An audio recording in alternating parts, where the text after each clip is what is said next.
Hi అండి, welcome back to my channel queen Aishu. అయితే ఈరోజు మన రెసిపీ వచ్చేసి కాకరకాయ, అడవి కాకరకాయ, బోడ కాకరకాయ, ఇంకా బొంత కాకరకాయ అని కూడా అంటారు. అయితే ఈరోజు మన రెసిపీ వచ్చేసి ఇదే. చూసిరా, ఇట్లా ఉంటుంది కాకరకాయ అనేది. మస్తు హెల్త్ బెనిఫిట్స్ ఉంటాయి. ఇది అడవిలో అంటే వర్షాకాలంలో దొరుకుతుంది, మిగతా టైంలో దొరకదు, ఓన్లీ వర్షాకాలంలోనే దొరుకుతుంది. ఫస్ట్ అయితే మనం కాకరకాయ తీసుకొని వాటిని సన్నగా తరిగేసి అందులో ఉన్న సీడ్స్ మొత్తం తీసేసి సైడ్కి పెట్టుకోవాలి. ఆ తర్వాత ఒక మిక్సీ జార్లోకి కొన్ని పచ్చిమిర్చి యాడ్ చేసుకోవాలి. మన టేస్ట్కి తగినట్టే, దీనికి క్వాంటిటీ అన్నది ఏం లేదు. కొన్ని కారం ఉంటాయి, కొన్ని లైట్ ఉంటాయి కాబట్టి గ్రైండ్ చేసేసి పక్కకు పెట్టేసుకొని ఆ తర్వాత ఒక బౌల్ తీసుకొని అందులోకి ఒక 3 table spoons of oil add చేసుకోవాలి.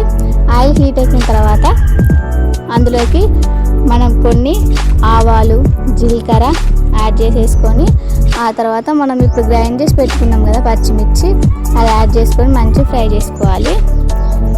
అది మంచిగా కొంచెం బ్రౌన్ కలర్ వచ్చేంత వరకు, పచ్చి వాసన పోయేంత వరకు మంచిగా గ్రైండ్ చేసేసుకొని అందులోకి మనం కొన్ని ఆనియన్స్ యాడ్ చేసేసుకోవాలి. ఆనియన్స్ యాడ్ చేసుకున్న తర్వాత వీటిని మంచిగా ఫ్రై చేసుకోవాలి. మంచిగా ఫ్రై కావాలండి. ఆయిల్లో మంచిగా ఫ్రై అయితేనే కర్రీకి మంచి టేస్ట్ వస్తుంది. ఆనియన్స్తోని ఇట్లా మంచి కలర్ మొత్తం చేంజ్ అయ్యాక ఫ్రై చేసుకోవాలి. అందులోకి ఒక టేబుల్ స్పూన్ సాల్ట్ యాడ్ చేసేసుకోవాలి, ఎందుకంటే తొందరగా కుక్ అయితే ఆనియన్స్ తొందరగా ఫ్రై అయితే. ఇదిగోండి, ఈ కలర్ వచ్చిన తర్వాత ఇందులోకి కాస్త పసుపు, కాస్త ధనియాల పొడి యాడ్ చేసేసుకొని మిక్స్ చేసుకోవాలి. ఆ తర్వాత మనం ఇప్పుడు కట్ చేసి పెట్టుకున్నాం కదా, వాటిని మంచిగా క్లీన్గా సాల్ట్ వాటర్లో క్లీన్ చేసేసుకొని వాటిని ఇప్పుడు యాడ్ చేసేసుకోవాలి. ఇందులోకి కాకరకాయ యాడ్ చేసుకున్న తర్వాత మంచిగా ఆయిల్లో మన పచ్చిమిర్చి పేస్ట్, ఆనియన్ మంచిగా మిక్స్ అయ్యేటట్టు మంచిగా మిక్స్ చేసేసుకోవాలి. మంచిగా మిక్స్ చేసిన తర్వాత అంతా మొత్తం మిక్స్ అయిన తర్వాత ఒక క్యాప్తో కవర్ చేసుకోవాలి.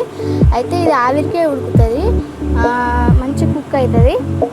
దీంట్లోకి మనం వాటర్ వేయాల్సిన అవసరం లేదు. వాటర్ వేస్తే మళ్ళీ మంచిగా ఉండదు. ఫ్రై అంటే ఫ్రై లానే ఉండాలి కాబట్టి ఒక 5 మినిట్స్కి ఒకసారి కలుపుతూ క్యాప్ క్లోజ్ చేస్తూ మళ్ళీ మంచిగా ఇంకోసారి కలుపుతూ అట్లా క్యాప్ క్లోజ్ చేస్తూ తీస్తూ ఇట్లా మంచిగా మిక్స్ చేసుకోవాలన్నట్టు. ఇట్లా ఒక 2-3 టైమ్స్ వేయాలి.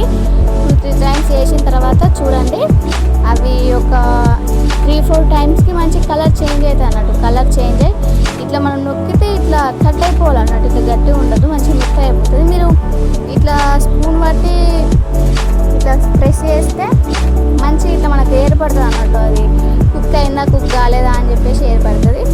ఆ తర్వాత లాస్ట్ కొంచెం కొత్తిమీర వేసేసుకొని మంచిగా మిక్స్ చేసుకోవాలి. మంచిగా మిక్స్ చేసేసుకొని మళ్ళీ లీడ్ అంటే మూత మూసేయాలన్నట్టు, క్లోజ్ చేసేయాలి. క్లోజ్ చేసిన తర్వాత మళ్ళీ ఓపెన్ చేసేసరికి చూడండి ఎంత మంచిగా ఫ్రై అయిందో. కుక్ అయింది, ఇక రెడీ అయిపోయింది. ఇప్పుడు మంచిగా దీన్ని స్టవ్ ఆఫ్ చేసేసి వేడిగా రైస్లోకి, చపాతీలోకి